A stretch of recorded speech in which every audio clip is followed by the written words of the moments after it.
इस कार्यक्रम के पुण्यार्चक हैं माँ श्रीमती चिरोंजाबाई, पुत्र श्री अशोक कुमार, विनोद कुमार, स्वर्गीय अभय कुमार एवं पवन कुमार, इंजीनियर आशीष, प्राची जैन, अंशुल, अंशुली, राजू, निशी, हर्ष, मोंटी एवं समस्त मोदी परिवार, गोने वाले, मालथौन, सागर, मध्य प्रदेश, श्री अजय, कल्पना, रिंकल, अजय शाह, पादरा, गुजरात, श्री केशोराम, शिरोमणि, सीए नीरज, सोनिया, सीए अंशिका, आगम जैन एवं समस्त परिवार, कृष्णा नगर, दिल्ली। हमारा जीवन विषमताओं से घिरा हुआ है। जगत की विविधताएं, जीवन की विषमताएं हमारे जीवन को उद्वेलित करती रहती हैं। संसार का प्रत्येक प्राणी अपने कर्मों से अभिभूत होकर के संसार चक्र में भ्रमण कर रहा है। आचार्य भगवंत कहते हैं, यदि जीवन से तुम्हें सद्गति के मार्ग पर चलना है, सन्मार्ग पर चलना है, तो अपने जीवन में जीवन को ऊंचा उठाने के लिए विशेष महापुरुषों की आराधना करना होगी। महापुरुषों के जीवन को अपने जीवन का आदर्श बनाना होगा। तब कहीं हम जाकर के अपने जीवन का उत्थान कर पाने में समर्थ हो पाएंगे। आप लोग मंदिर डेली आते हैं, भगवान की भक्ति पूजन अर्चन करते हैं, लेकिन क्यों?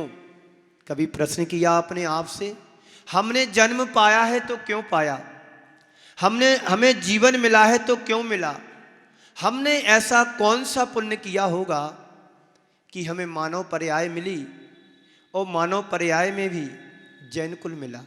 कभी अपने आप से प्रश्न किया? बोलो, कभी अपने आप से प्रश्न किया कि मनुष्य पर्याय मेरे को मिली है तो क्यों मिली है, और मनुष्य पर्याय में भी जैन कुल मिला है तो क्यों मिला? बोलो लाला जी। बहुत पुण्य के काम किए होंगे तो ये मनुष्य पर्याय मिली, और अच्छा किया होगा तो जैन कुल मिला। मैं आपसे प्रश्न करना चाहता हूं, अच्छा काम किया था तो मनुष्य पर्याय में जैन कुल मिल गया, अब ऐसा क्या करना हमें अपने जीवन में कि हम सिद्ध बन जाएं? सिद्ध बनने के लिए विगत दिनों से हम 16 कारण भावनाओं को भा रहे हैं। आज भावनाओं के क्रम में शक्ति त्याग, शक्ति त्याग भावना के बारे में हमको सुनना है। और शक्ति त्याग का मतलब होता है अपनी शक्ति के अनुरूप त्याग करना। जीवन को उन्नत और श्रेष्ठ बनाने वाले सूत्रों की चर्चा विगत दिनों से आप सबके मध्य चल रही है। 16 कारण भावनाएं ऐसी भावनाएं हैं जिनके बल पर हम अपने जीवन मूल्यों को समझने की कोशिश कर सकते हैं। ये मानव जीवन मिला है, मनुष्य जीवन मिला है, हमने इसका कभी मूल्यांकन किया? आपके घर में ऐसी बहुत सारी चीजें होंगी जिनके बारे में आपका मूल्य होगा। कम से कम आप बाजार से झाड़ू खरीद करके लाते हैं, उसकी कीमत हमें चुकाना पड़ती है। एक सड़े गले तिनके की भी एक कीमत होती है जो झाड़ू बनाने के काम आता है। कभी आपने विचार किया कि मनुष्य जीवन मिला, इसका क्या मूल्य होगा? इसका मूल्य नहीं, ये तो अमूल्य है। क्या है? अमूल्य है। संसार की सारी चीजों का मूल्य हो सकता है, लेकिन जीवन का कोई मूल्य नहीं होता। आपने विगत पिछले 2-3 वर्षों में देख लिया, पैसे का भी कोई मूल्य नहीं रहा। कोरोना जैसी त्रासदी से हम लोग गुजर करके पार आग की नदी को पार करके आज यहां पर सुरक्षित बैठे हैं। और जिन लोगों का पुण्य नहीं था, जिन लोगों का पाप कर्म का उदय चल रहा था, वो त्रासदी में फंस करके कोरोना जैसी बीमारी में फंस करके अपने जीवन को कमा दिया और सारा पैसा सामने रखा रहेगा, पर लेकिन पैसा ने साथ नहीं दिया।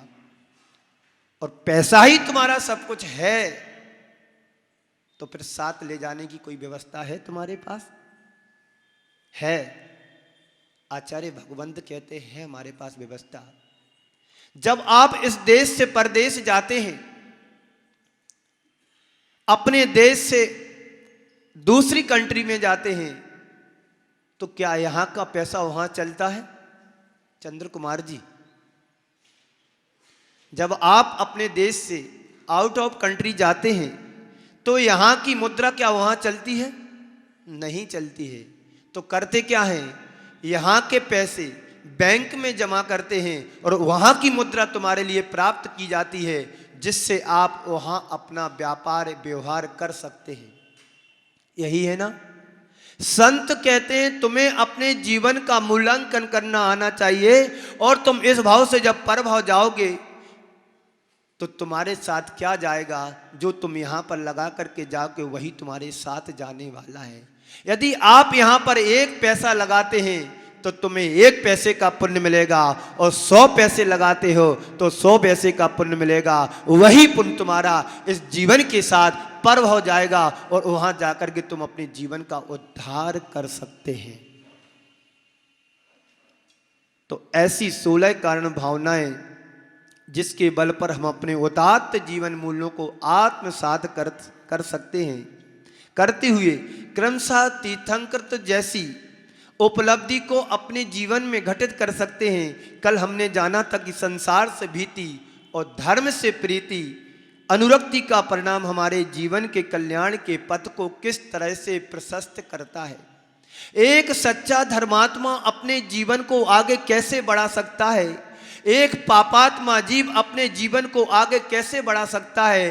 तो हमारे आचार्यों ने अनेक अनेक प्रकार की भावनाओं को भाने की प्रेरणा दी है।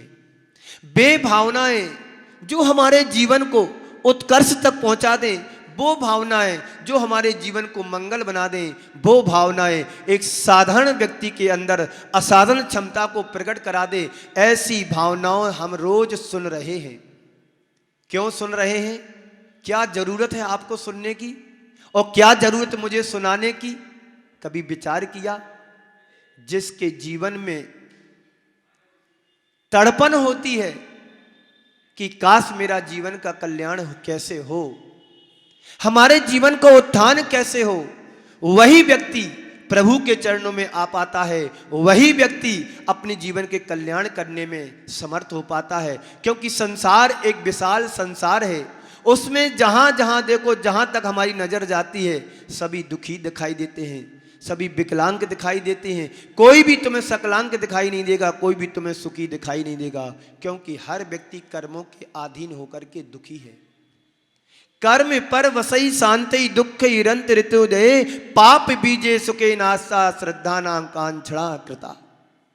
संसार का प्रत्येक जीव कर्मों के वशीभूत होकर के अपने दुखों को भोग रहा है, दुखों को बोझा ढो रहा है।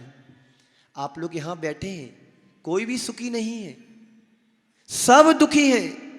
लेकिन दुख का आधार क्या है तुम्हें पता नहीं है, और सुख का आधार क्या है वो तुम्हें पता नहीं है। जिस दिन तुम्हें ये पता पड़ जाए कि सुख का आधार क्या है, उसी दिन तुम्हें संसार से भीति होने लगेगी और धर्म से अनुरक्ति होने लगेगी। क्या आपने ऐसा कभी पुरुषार्थ किया कि हम भगवान के नजदीक पहुंच सके? भगवान के नजदीक वही पहुंच सकता है जिसके जीवन में संसार से तड़पन हो, तड़प हो, व्याकुलता हो। जैसे हम विनय पाठ में पढ़ते हैं, तुम बिन में व्याकुल भयो, जैसे जल बिन बीन, और जन्म जरा मेरी हरो, करो मोह स्वाधीन। हे प्रभु, इस संसार से तड़पन उसी को हो सकती है जो संसार के दुखों से जूझ रहा हो। जो व्यक्ति धूप से उलझ रहा हो, धूप को सह नहीं पा रहा हो, वही व्यक्ति छाया की ओर जाता है, वही व्यक्ति छाया की ओर भागता है। यदि तुम्हें संसार के दुख दिखने लगेंगे, संसार के दुख तुम्हें अपने लगने लगेंगे, उसी तुम संसार से तुम भयभीत होकर के अपने परमात्मा के नजदीक आओगे, परमात्मा की प्रीति करोगे, परमात्मा से अनुरक्ति करोगे। लेकिन अभी हम संसार की चीजों में ही अच्छा मान रहे हैं और संसार की वस्तुएं मुझे प्रिय लग रही हैं और संसार में ही हम रच पच रहे हैं, इसलिए वो चीजें मुझे अच्छी लग रही हैं। एक जहाज का पक्षी होता है, कितनी भी उड़ान भर ले लेकिन थक कर के उसको जहाज पर ही आना पड़ेगा। ऐसे ही संत कहते हैं संसार में तुम कितनी भी उड़ान भर लेना, एक दिन तुम्हें संसार से थक कर के धर्म के रथ पर, मार्ग पर, पथ पर आना ही पड़ेगा।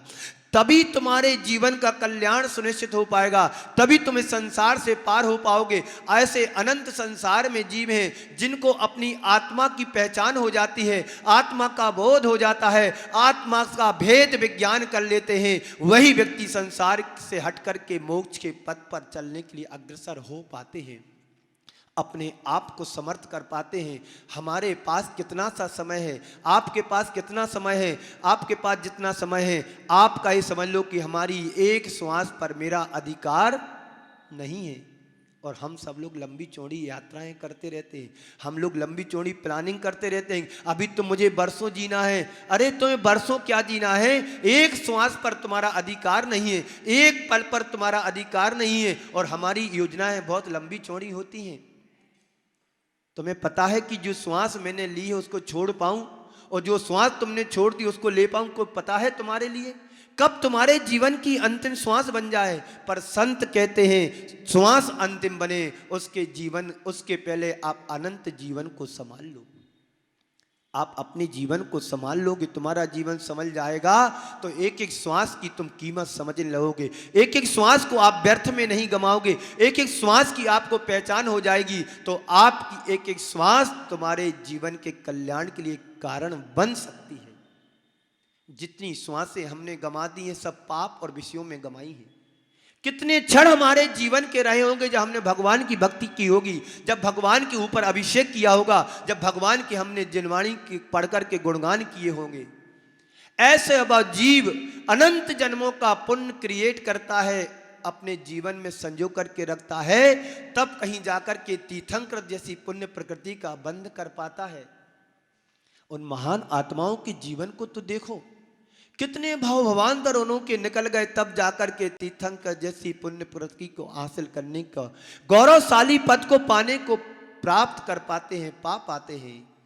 क्या वो तड़पण हमारे लिए नहीं है कि कैसे प्रभु बने होंगे, कैसे भगवान बने होंगे? क्या हमें वैसा नहीं बनना? चलो छोड़ो कि भगवान नहीं बन पाते हैं, कोई बात नहीं, भगवान बनने की अनुकूलता हमारे पास आती नहीं है, द्रव्य क्षेत्र काल भाव वैसा हमारे पास नहीं है। कम से कम जो साधु हैं उनके प्रति तो हमारा समर्पण रहे, उनके प्रति तो हमारी विनय रहे, उनके प्रति तो हमारा कल्याण का भाव रहे कि दिगंबर साधु इस संसार में विचरण कर रहे हैं। आज हमने भगवान को नहीं देखा है तो उनके कम से कम प्रतिनिधि को तो देखा है। उनके प्रति तुम्हारे हृदय में विनय गुण नहीं है तो तुम कितना भी पैसा कमा लोगे, वो पैसा तुम्हारा यहीं छूट जाने वाला है। वो साथ एक कौड़ी और पाई भी तुम्हारे साथ जाने वाला नहीं है। जिस तन को तुमने पाया है मां के पेट से, उस तन को भी तुम्हारे साथ जाने वाला नहीं है। तो जो बाहर से तुमने द्रव्य जोड़ा है, बाहर से तुमने जो पैसा पाया है, वो पैसा कितने क्षण तुम्हारे साथ रहने वाला है। जिस दिन तुम्हारे जीवन की अंतिम श्वास बन जाएगी, तुम्हारा जीवन वहीं धरा रह जाएगा और सारा का सारा तुम्हारा हुआ जोड़ा हुआ पैसा, धन वैभव भी यहीं छूट जाएगा। अहंकार तो चक्रवर्तियों का नहीं रहा, अहंकार तो राजा महाराजाओं को नहीं रहा, अहंकार तो राजाओं का नहीं रहा, रावण का नहीं रहा। हम किस खेत की मूली हैं जिस पर हम अहंकार करते हैं? किस पर तुम अहंकार करते हो? है क्या तुम्हारे पास अहंकार करने के लिए? अरे ये तन भी तुम्हारा नहीं है। एकमात्र चेतन जो शाश्वत है उसकी तरफ हमारा ध्यान नहीं जाता है, उसकी तरफ हमारा ज्ञान नहीं जाता है और हम बस अपनी मस्ती में चले जा रहे हैं। क्या होगा तुम्हारे जीवन का? जिस दिन तुम्हारे अंतिम प्राण हो जाएंगे, निकल जाएंगे, समाज के लोग मिलेंगे और बांध बूंद ले जा करके और अंतिम संस्कार कर दिए जाएं। क्या है तुम्हारे वैभव का? किस काम का है वैभव? जो साधु संतों के काम नहीं आता है वो वैभव तुम्हारे लिए आग लगाने के लायक भी नहीं है।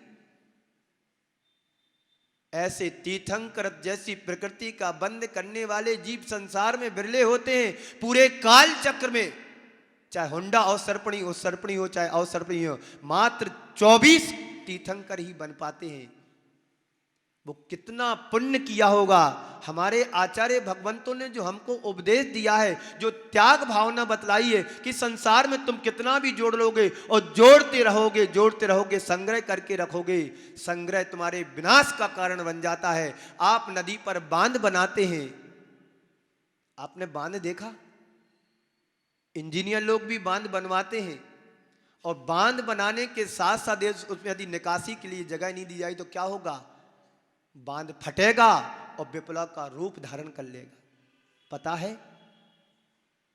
और उसमें यदि हमने व्यवस्था और गेट बना दिया तो समय समय पर पानी छोड़ते रहते हैं, और जहां जितनी जरूरत होती है वहां उतना पानी बहा करके ले जाते हैं। वहां की व्यवस्था बना दी जाती है, वहां के लोगों की प्यास बुझती है, वहां की रेगिस्तानी भूमि हरियाली बन जाती है, खेती के योग्य पानी दिया जाता है। ऐसे ही संत कहते हैं कि तुमने पैसे को जोड़ा है, पैसे का बांध बनाया और जोड़ करके रहोगे, एक दिन छोड़ करके तुम्हें जाना है। यदि उसी पैसे का हमने सदुपयोग कर लिया, परोपकार के लिए काम में लिए, सन्मार्ग में लगा दिया, सत्कार्यों में लगा दिया, तो वही बांध की तरह, पानी की तरह तुम्हारा पैसा भी अच्छे कार्यों में लग गया तो तुम्हारे जीवन का कल्याण हो सकता है। इस कार्यक्रम के पुण्यार्चक थे माँ श्रीमती चिरोंजाबाई, पुत्र श्री अशोक कुमार, विनोद कुमार, स्वर्गीय अभय कुमार एवं पवन कुमार, इंजीनियर आशीष, प्राची जैन, अंशुल, अंशुली, राजू, निशी, हर्ष, मोंटी एवं समस्त मोदी परिवार, गोने वाले, मालथौन, सागर, मध्य प्रदेश, श्री अजय, कल्पना, रिंकल, अजय शाह, बादरा, गुजरात, श्री केशुराम, शिरोमणि, सीए नीरज, सोनिया, सीए अंशिका, आगम जैन एवं समस्त परिवार, कृष्णा नगर, दिल्ली।